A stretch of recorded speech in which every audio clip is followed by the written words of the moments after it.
Halo semuanya, prige kabare? Apakah kalian semua dalam kondisi sehat serta gemah ripah loh jinawi? Ataukah kalian dalam kondisi di mana sedang merasakan fase hidup yang paling berat? Jika begitu, maka semoga alur cerita ini akan membuat Anda mind blowing serta sejenak melupakan beban dalam kehidupan. Oke, tanpa berlama-lama, langsung saja kita mulai alur ceritanya.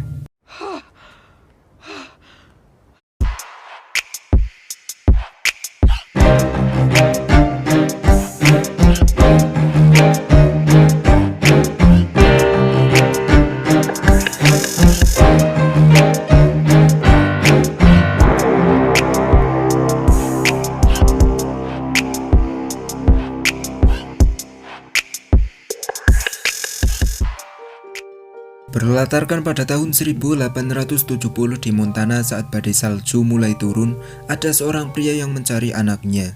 Ia bernama Pa dan anaknya yang bernama Tobias. Setelah ketemu, mereka pun kembali ke rumahnya.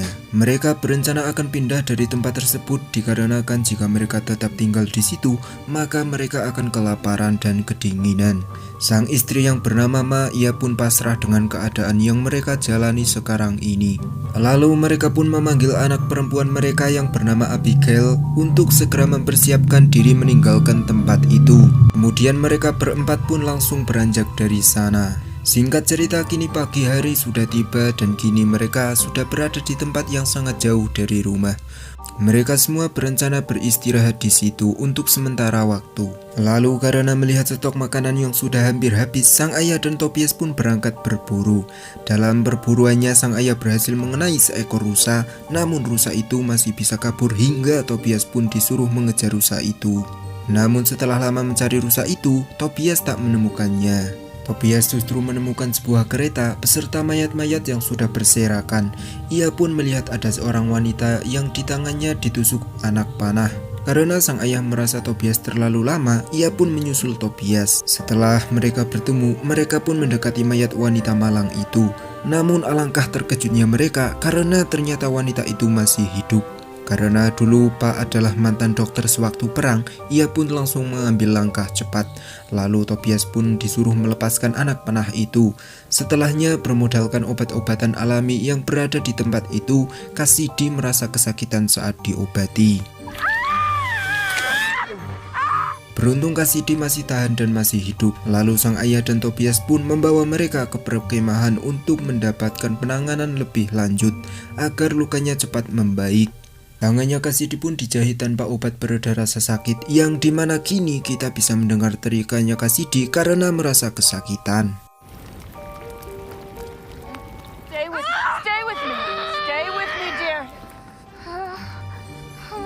Setelahnya Abigail pun mengatakan bahwa mereka sudah aman, namun si Cassidy menjawab bahwa tak ada satupun dari mereka yang akan aman.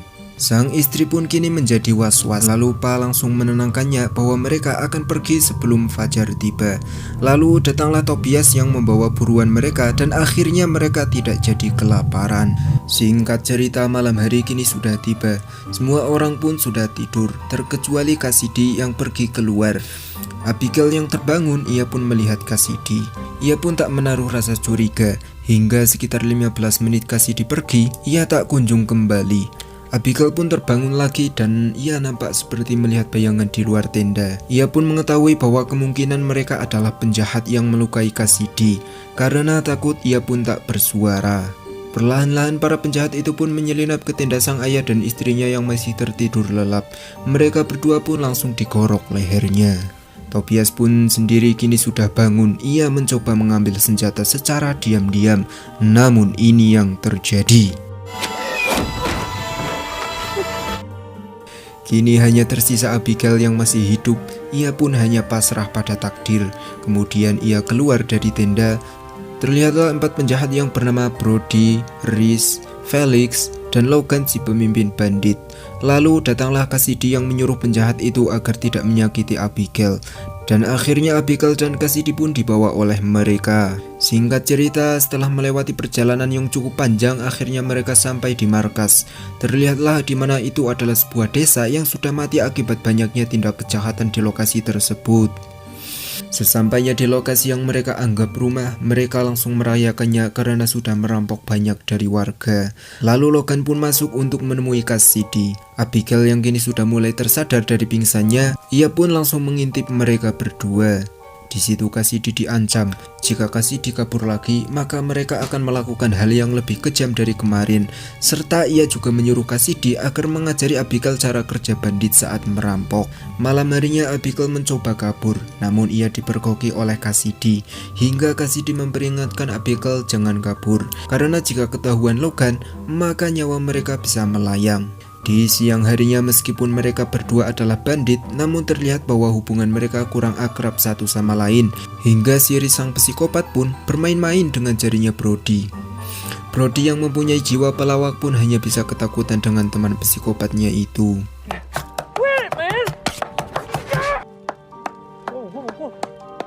Lalu datanglah si polos Felix yang sebenarnya berjiwa baik, namun entah kenapa ia bisa ikut menjadi bandit. Brody hendak memanggil Logan, namun Rhys menyuruh Brody yang memanggil Logan. Brody pun bersegera menghampiri Logan dan mengatakan bahwa kuda serta perlengkapan untuk merampok sudah siap. Kini mereka sudah siap berangkat. Logan pun menyuruh Brody agar membawa Abigail agar ia belajar menjadi bandit yang ahli. Kemudian mereka semua berangkat. Setelah beberapa jam, mereka pun berhenti untuk menyusun strategi. Abigail yang tak mau kehilangan kesempatan, ia pun mencoba kabur. Namun sayang sekali aksinya digagalkan oleh Brody. Hingga Brody menembakkan pistolnya ke langit agar Abigail ketakutan. Namun apesnya, justru peluru itu kembali lagi dan mengenai kepalanya Brody. Brody pun kini tewas di tempat.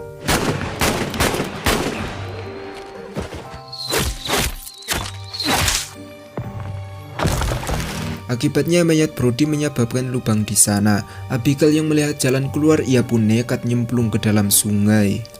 Setelahnya Cassidy disuruh Logan untuk mengejar Abigail. Jika tidak dapat, maka suatu saat Logan akan membunuhnya.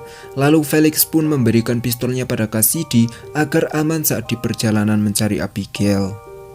Di lain sisi ada seorang pria sedang mancing, namun ia dikejutkan dengan kemunculan Abigail dari situ. Dengan segera Abigail pun memohon agar membawa dirinya pergi. Karena pria itu kasihan, pria yang bernama Eric pun langsung membawa Abigail ke rumahnya. Sesampainya mereka di rumah Eric, istrinya Eric pun dengan senang hati menyambut Abigail. Di lain sisi kini Cassidy makin dekat dengan Abigail, namun ia belum tahu pasti lokasi tepatnya. Ia pun mencoba agar bisa menembakkan senjata itu, tapi karena tangannya yang masih luka parah, ia pun tak bisa menembakkan senjata itu. Di lain sisi kini Abigail sedang mandi, sedangkan istrinya Eric mengusulkan pada Eric agar Abigail diperbolehkan tinggal di sini selamanya. Karena ia memaksa, Eric pun menyetujuinya.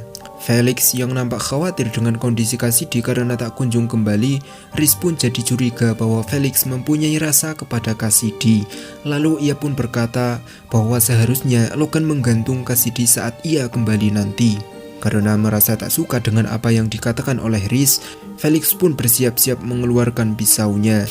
Namun untunglah si botak hanya pergi begitu saja hingga Felix tak jadi menikam Rhys. Kita kembali lagi ke Cassidy yang dimana kini botol minumannya sudah kosong hingga dengan segera ia pun pergi untuk mencari air. Namun saat menuruni perbukitan ia pun terpeleset dan tangannya terluka parah. Di situ ia melihat bekas tali ikatannya Abigail yang sudah terlepas. Dengan segera ia pun mendapatkan semangatnya kembali dan langsung OTW. Di jalan ia selalu menempelkan anak panah yang dibuat oleh Rhys agar suatu saat ia tak tersesat di jalan. Esok paginya Abigail bangun duluan dan ia pun berencana kabur dari rumahnya Eric. Karena tak punya kendaraan, ia pun mencuri kudanya Eric.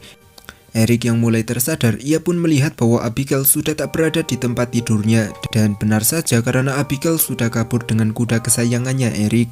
Lalu Eric pun memutuskan akan menemukan Abigail beserta kuda putih miliknya. Sang istri pun tak setuju karena di luaran sana sangatlah bahaya. Namun meskipun begitu, Eric tetap kekeh akan pendiriannya dan ia pun lanjut mencari kuda putih miliknya itu. Singkat cerita, Abigail kini sudah sampai di tempat di mana ia dulu beristirahat bersama keluarganya. Tiba-tiba datanglah Cassidy yang sudah berada di situ. Abigail pun menanyakan lokasi orang tuanya dikuburkan.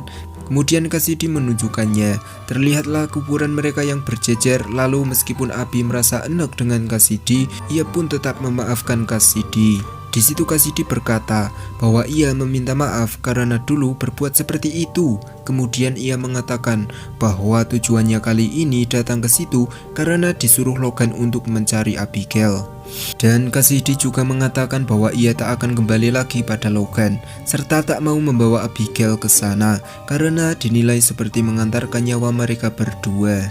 Lalu alangkah terkejutnya Cassidy ketika mendengar Abigail berkata bahwa ia akan kembali lagi ke sana untuk membalas dendam serta mengambil kuda satu-satunya milik peninggalan keluarganya, karena Abigail sudah menganggap kuda itu seperti keluarganya sendiri.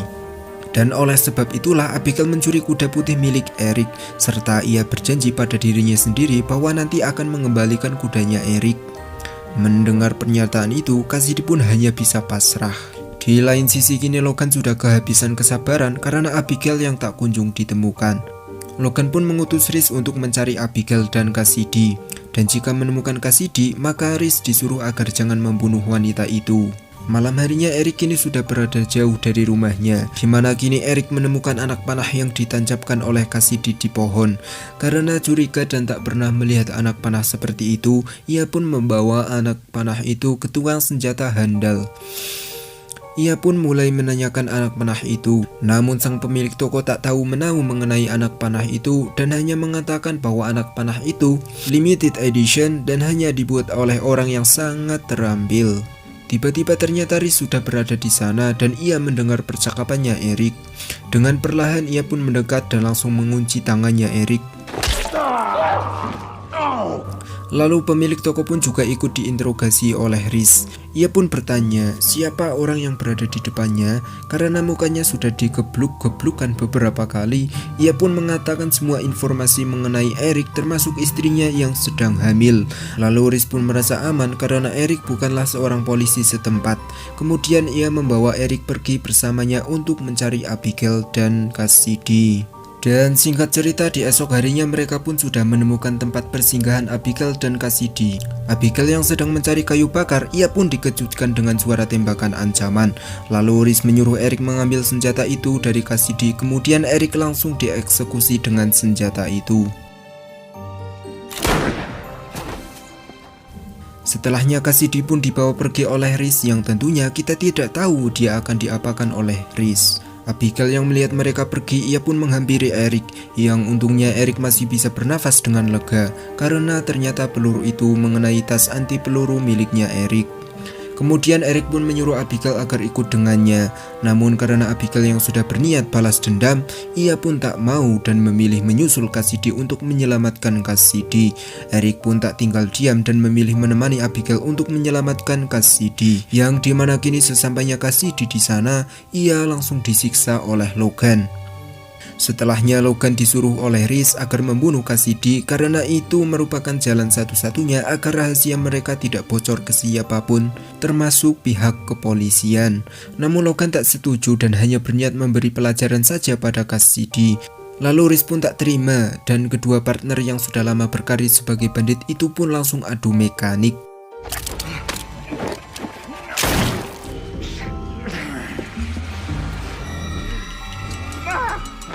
Setelah Logan kalah dalam pertarungan, ia pun diseret keluar dan menyuruh Cassidy melihat saat Logan sudah sekarat total.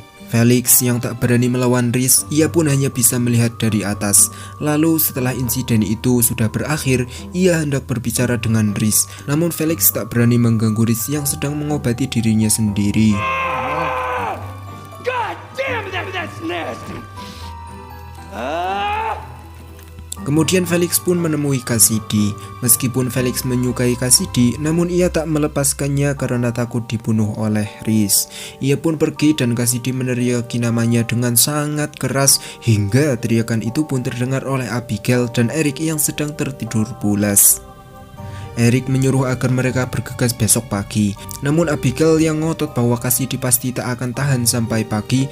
Akhirnya mereka pun berangkat ke sana untuk menyelamatkan Cassidy. Karena teriakan Cassidy yang sangat keras, Reese pun terganggu dan langsung menyiramkan air panas ke tubuh Cassidy agar ia mau diam.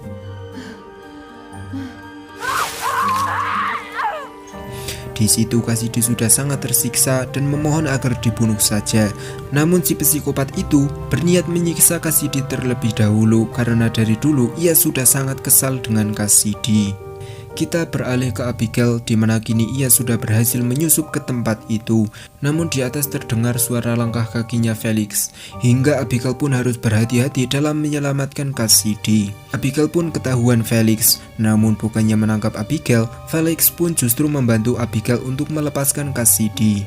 Setelahnya Abigail disuruh menyiapkan sebuah kuda, sedangkan dirinya akan membawa Cassidy ke tempat yang aman terlebih dahulu. Namun sayang sekali karena aksi mereka ketahuan oleh Rhys, Felix pun harus tertembak. Beruntung ia belum mati dan ia masih mempunyai tenaga untuk membawa Cassidy. Beruntung juga Abigail langsung memukul Rhys dari belakang hingga membuat Rhys pingsan. Setelahnya mereka pun bergegas kabur dari tempat itu, sedangkan Felix akan mencoba membunuh Rhys yang masih pingsan. Lalu mereka bertiga pun pergi dari tempat itu. Kini Felix tepat berada di depannya Rhys, psikopat yang paling ia takuti. Namun sayang sekali karena ia sudah mulai tersadar dan Felix tak membawa pistol. Lalu Felix melemparkan lampu api yang berada di tangannya. Dengan segera Rhys pun menembak Felix tepat melewati lampu itu.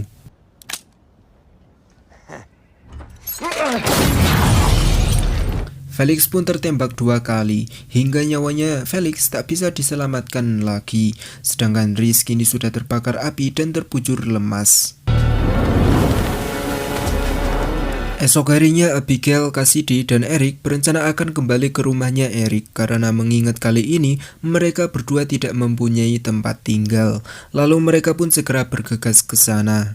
Di lain sisi kini terlihat ada seekor makhluk mengerikan yang mencoba keluar dari tempat itu. Dan di sore harinya terlihatlah seekor kuda ke rumahnya Eric dengan sangat cepat. Di malam harinya Eric, Abigail, dan Cassidy baru sampai di rumahnya Eric. Eric pun menyuruh mereka berdua untuk masuk duluan karena ia akan masuk ke kandang kuda. Di situ ia melihat kuda miliknya sudah kembali dan ada bekas terbakar di punggung kuda itu. Dengan segera ia pun masuk ke dalam rumahnya dan benar saja ternyata itu Rhys yang masih hidup meskipun tubuhnya sudah penuh dengan luka bakar. Di situ ia bertindak layaknya psikopat, di mana ia berencana akan membunuh mereka satu persatu. Eric yang melihat istrinya ditodong pistol, ia pun langsung tak terima. Namun sayang sekali ia harus tertembak di kakinya.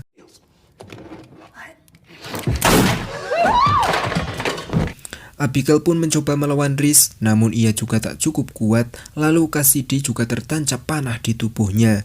Beruntung ia belum meninggal hingga saat Rhys akan membunuh Abigail yang keras kepala.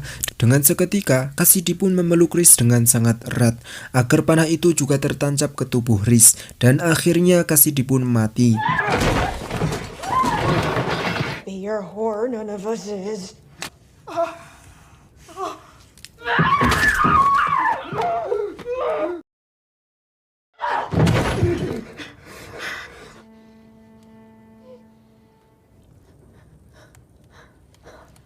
Meskipun harus mengorbankan nyawanya, namun ia berhasil membunuh Rhys. Dan di esok harinya Abigail pun menguburkan mayat-mayat itu. Eric dan istrinya pun kini hidup damai seperti sedia kala. Dan ya, film pun tamat.